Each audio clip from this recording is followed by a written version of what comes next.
फाल्गुन 21 गते मतदान गर्न जाँदै हुनुहुन्छ भने यो कुरा याद गर्नुहोला।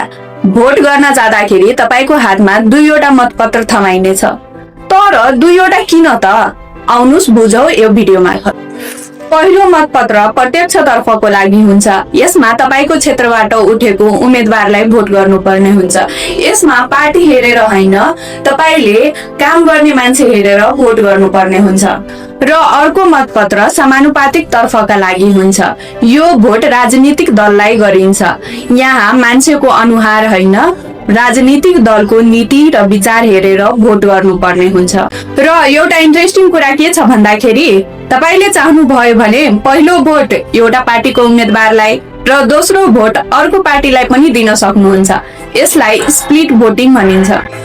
पहिलो भोट योग्य मान्छेको लागि र दोस्रो भोट देशको दिशा र नीति तय गर्न। 2 मतपत्र 2 जिम्मेवारी। निर्णय तपाईको, प्रभाव 5 वर्षको।